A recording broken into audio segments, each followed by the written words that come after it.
On today's episode of Tales from Memory Card, we'll be taking a look back at my very first first-person shooter game, Duke Nukem 3D. Let's rock! Alright guys, so on today's episode we will be talking about Duke Nukem 3D.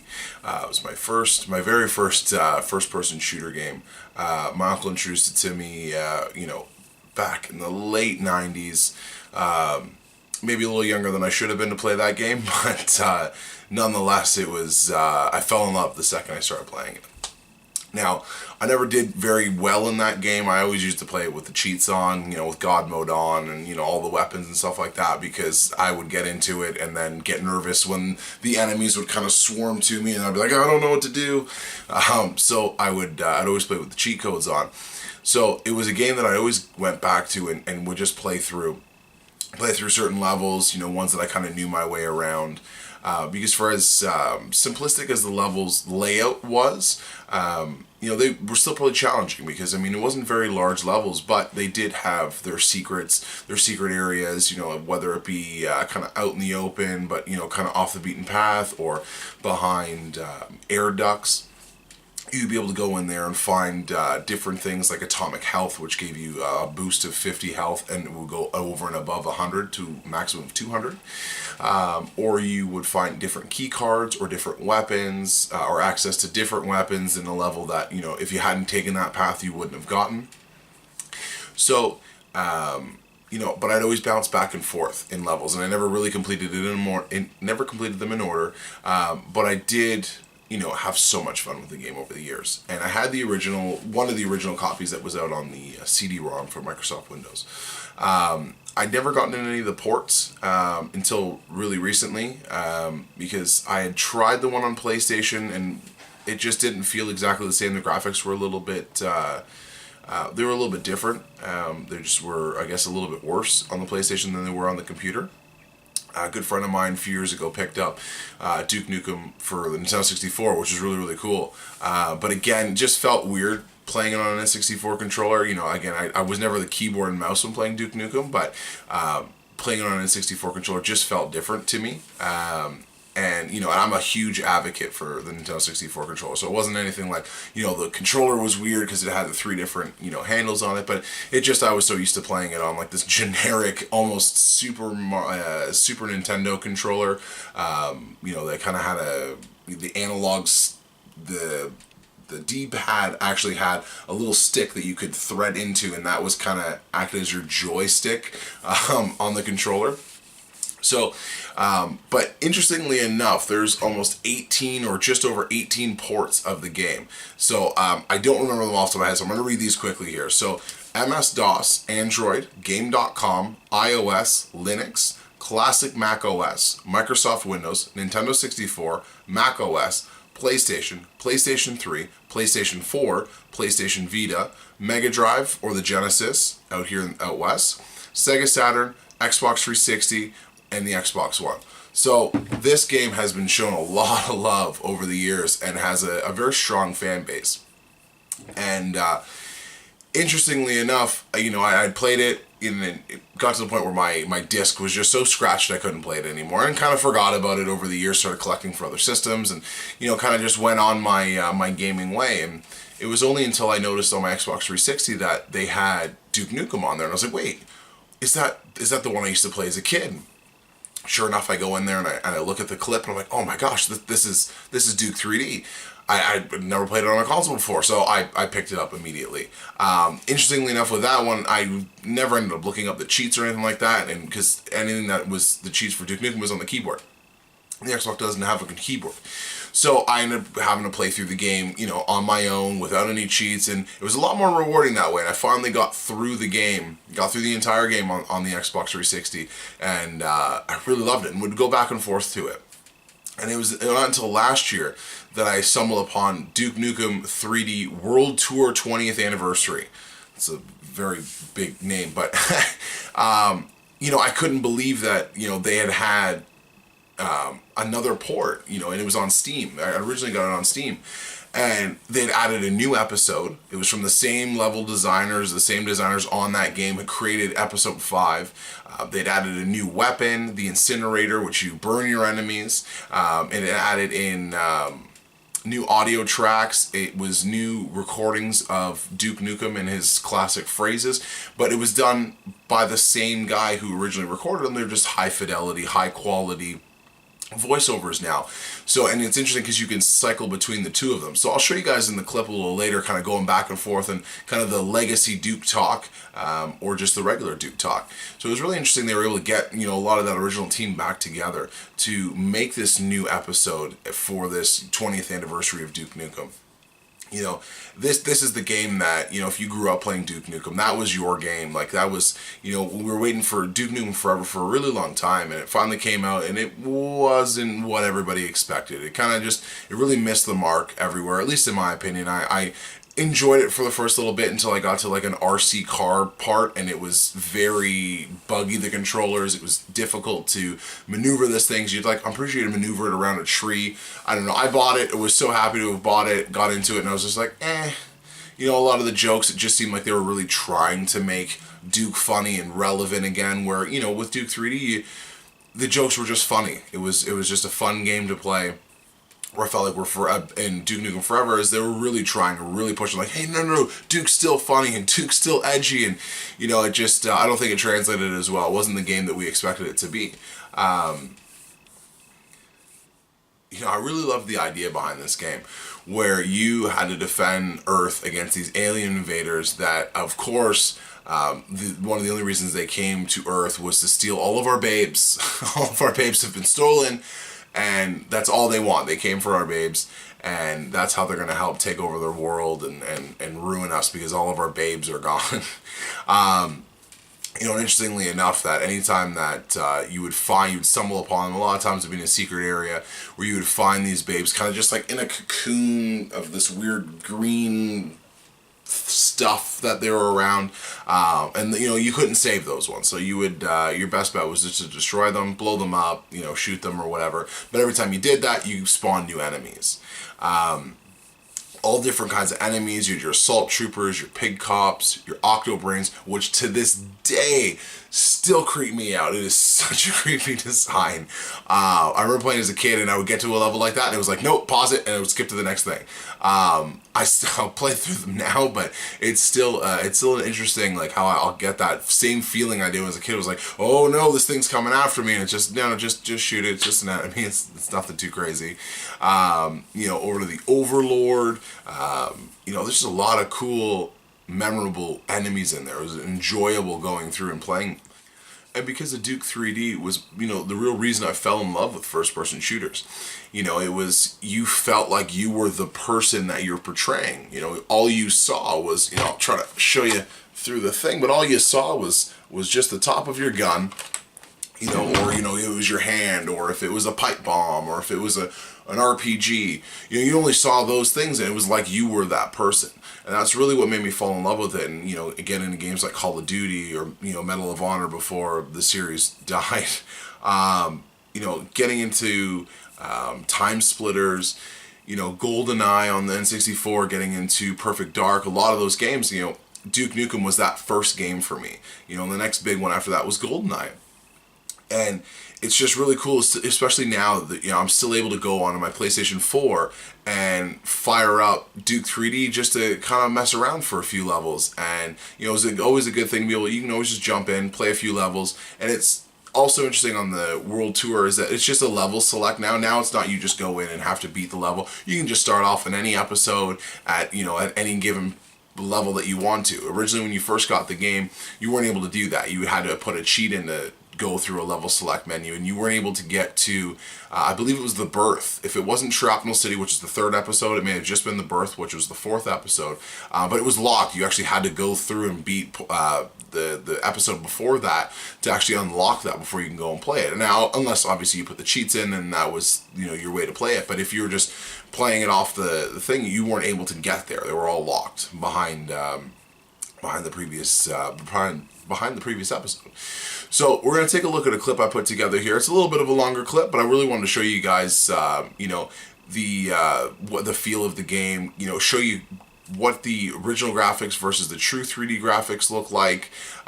You know, how the true 3D graphics really give that added light to it, but it does kind of sharpen some of the images, which is really great. And just to kind of go through, show you guys the cheat menu. Yes, there's a cheat menu. Yes, you can activate it. I'll share the code in the clip. You know, you'll also have all of the weapons. I'll go through items, and I'll go through the first 2 episodes, or the first 2 levels of the episode 1. Just give you guys a real good idea of what that game looks like and how it kind of performs on today's standards. So let's take a look.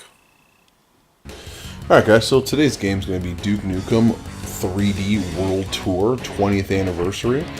I'm going to jump into the very first level, Hollywood Holocaust. Piece of cake.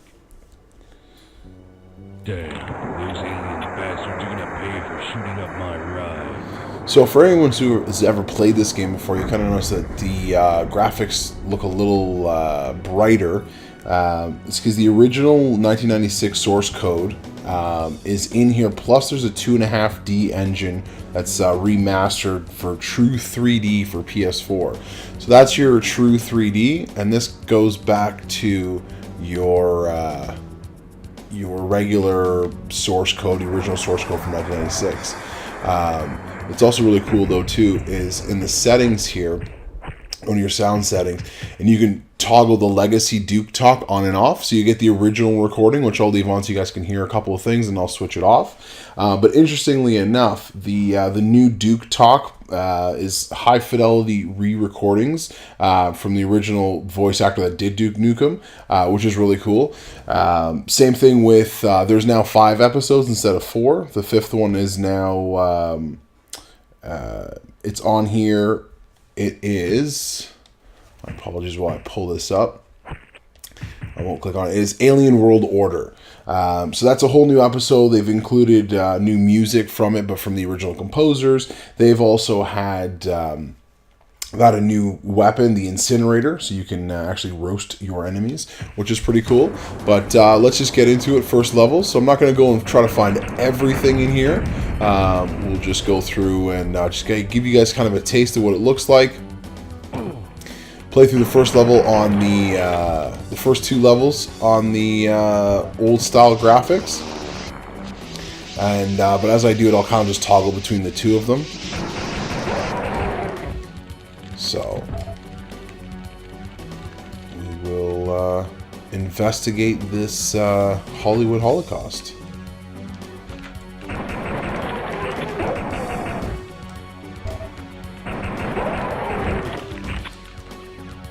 So these enemies here are the first ones that you encounter. I don't still know exactly what they are exactly, but these ones here, your first ones, they're like the weakest ones out of all of the enemies. We'll run into the pig cops after this. So come in here. So you'll always start off every level with a pistol, and you will have to find all of the other weapons. In here, you see here there's a camera, like the security footage, so you can kind of see like different parts of the level. Kind of gives you an idea of if there's any enemies coming around. You know, they've got one there in the bathroom there. So we'll let's get rid of him, and we'll go take a look. So he's come over here and opened a secret area. So there's a lot of secret areas in every level. That thing there floating there is called Atomic Health. Gives you an extra 50 health. Right now I've got God mode on just so I can do this recording as well, just so I don't take any damage and accidentally die. So we'll go through here. Here's the bathroom. See that guy standing up on the mirror. Boom. See you later. And this guy, is actually in the bathroom. Sorry, bud. And so if you guys ever run a little bit low on health, if you find a bathroom, you can just go up to it and press the action button, and this is what happens. Much better. So, as you can see, Duke will use the bathroom. You can also use the faucets. Sorry, no, just the water fountains. That'll give you 1 health per sip of water, I guess. So here's I'll switch the Duke voice back and forth. So this is the original. Damn, I'm looking good. And then we'll go into how it sounds nowadays. Damn, I'm looking good. So see, there's a big difference in the audio. So as we come in here, I'm going to turn back on the new true 3D. You really see the difference, especially in the ducting here. Like here, it's really dark. You can't really see much. Once you turn that on, you're like, oh, you can kind of see everything. So behind this grate, before I smash it open, is one of the kidnapped babes. So you will have to destroy them, shoot them, blow them up or whatnot. But anytime you do that, that will bring another enemy up right away. So this guy right here waiting for us. Same thing if there's any humans in the game and you kill them, you will have you'll make the enemies appear from them. Cool. Him.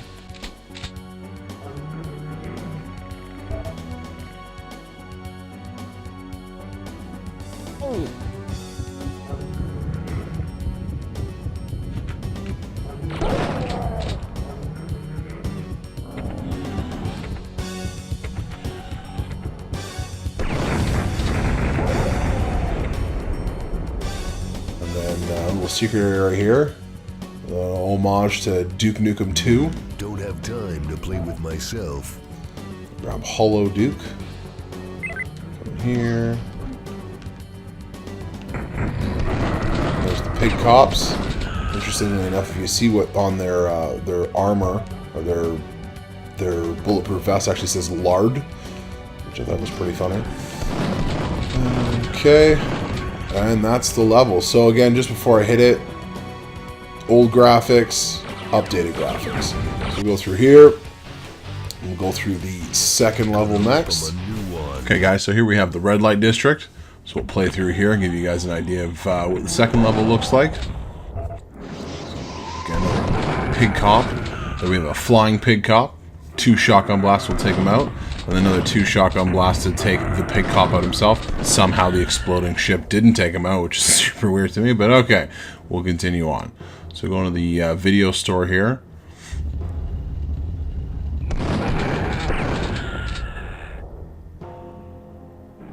Take care of him. Again, there's another camera panel there if you guys want to see what's going on in the level.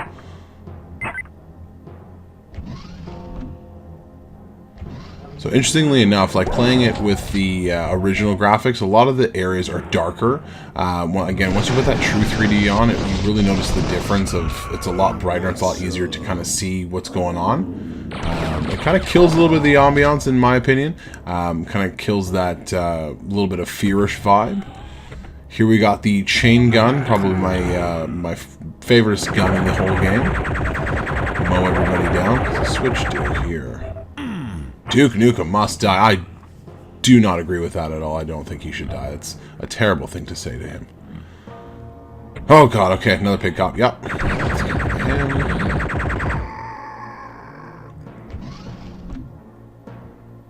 Alright, so we're gonna get out of here. I'm gonna show you guys the cheat menu.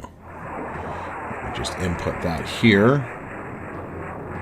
Alright, so on the PS4, the cheat menu is down, square, R3, and right on the D-pad. So you guys will see that it says on the bottom, using cheats will deactivate the playback feature. So all that is if you die, you can go back, a certain amount of time before you died, and start the level where you died, or just before that. So you got God mode, give all weapons, all inventory. We're going to just do give everything just to give you guys an idea. So that gives you all of your items. So a large medi kit, steroids, Hollow Duke, which I'm not a big fan of. I've never really understood it. Never really worked for me. Jetpack, which is one of my favorite items to use. Interestingly enough, if you have God mode on, it won't use any of the jetpack fuel. Just stay at 100%. Then you have night vision goggles, which I find they don't really need to use much with the true 3D on, again, because a lot of the darker areas are more illuminated now, so I don't find that there's much of a use for them. Scuba diving set or scuba gear, used for when going underwater. Anytime that you have you're underwater, it will start to go down. It says auto because you don't have to turn it on. It's just the second you dive in water, it will go on. But once it goes to 0, and once you start running out of breath, it'll start using some of your some of your health. And then the protective boots are just for when you're in, any kind of like murky water. So we're going to take out the RPG here and take out this guy in here. Boom. face, Take some of that body armor. Difference. So in here, you would put this blue card. Again, I have all the keys already. This blue card, when blowing up this building, would let you get to the yellow card, which, again, we don't need. So as you can see, it kind of flicker back and forth there. Again, giving you a good idea of what it looks like with the original graphics and kind of how it almost goes to a point, a lot of the buildings. And then when you go to the true 3D, everything is squared off again. So it may not be as noticeable with certain things when you're walking through, but you really do notice it when you look up in the game. Again, as you can see here, like you can see that everything's squared off. It looks like a building as opposed to those weird just flat panels that are just sitting there. So we'll go into the building in a moment. But again, yeah, that's where you get your yellow card from. Go in here. We'll go in here, tried all the different weapons. So we'll get some pipe bombs here. He didn't seem to want to go down with that one. There we go. Alright, so next up is the Shrinker. Is exactly as the name says. Shrinks the enemies and then you just step on them. Squish, squish. Same there. The next one's the Expander. It looks exactly the same as the Shrinker. You just gotta shoot more ammo at the enemy before they will expand. Where the Shrinker is just kind of a one shot and they shrink down. So again, you can see the difference. Shrinker's got the green glowing stuff in the middle. The Expander has the red and the little satellite dish. Little secret area behind the toilet, because all toilets should have a secret area behind them. Okay, so that's the Expander. Devastators, mini grenade launcher, RPG kind of idea. Mini bombs. Love this gun. Besides the chain gun, it's probably my go-to, especially God mode's on. I don't like the laser trip mines. I don't find that they're very useful. Like, you have to be up against a wall to place them. And again, you know, a lot of times there's no real like areas where you kind of got to stealth and make some noise and have the enemies come after you. As you can see, yeah, okay, he came a little bit closer to me. That's after him pumping shots into me. So I don't really recommend those ones all that much. Freeze ray obviously freezes, and then you give it the old Duke boot, and you will take out your enemies. You have the Incinerator, which is new to the World Tour on the PS4, the Steam, or on Xbox One. But it just burns up your enemies. Probably my favorite part of the game right here. When I was a kid, it was the most hilarious thing I'd ever seen. But if you are to tip the waitress on your way out, she will show you the goods. It still cracks me up. So the only girls will do that as the ones that are facing you. Interestingly enough, that the girls you see their backs versus the girls you see their front, they're actually just a 2D model that just moves around the pole. They don't actually. It's hard to kind of see, but they don't actually. They're not a 3D render. They're just a 2D, and they just spin in your view. So as you see, anytime you just you kill a girl, like one of the babes in the game, that you will automatically have a couple of bad guys come after you right away, which is so weird because they're trying to take all your babes, but then when you destroy them, they get mad and I guess wanted them more than you wanted to save them. I don't know, it's kind of weird, but yeah, anytime you kill any of the human girls, you will automatically get some enemies that will come after you. So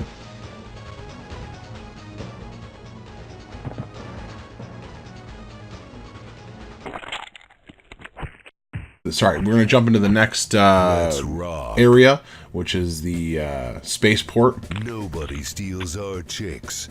Just kind of give you guys an idea. I won't really play through this one too much. Just kind of give you an idea, just like what they look like in the different areas.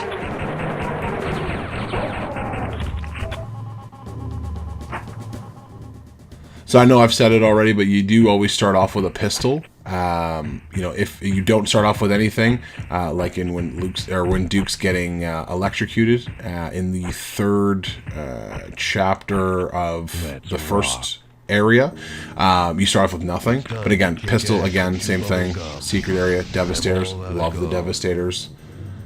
Just to blow some stuff up. Okay, underwater again. Here you go. Get rid of that shark. But again, I have no scuba gear, so eventually once you stay down there for too long, it will start taking away 1 health. Now we'll jump into the berth, and we will go into XXX Stacy. Let's rock. again, not going to go through too much in here, but just again, give you guys an idea of what the game kind of looks like, what to kind of expect in the first couple of levels. So there's those guys there in the red. Those are the like Captain Assault Troopers. Those ones actually have a little teleporting thing that they like will press. So if you're up against one, they may teleport and go behind you or beside you or whatnot. And then here's all the levels for Alien World Order. We'll just jump into bloody hell because why not? One thing I really got to say about the level design and the way that they put this chapter together is it was just really well done.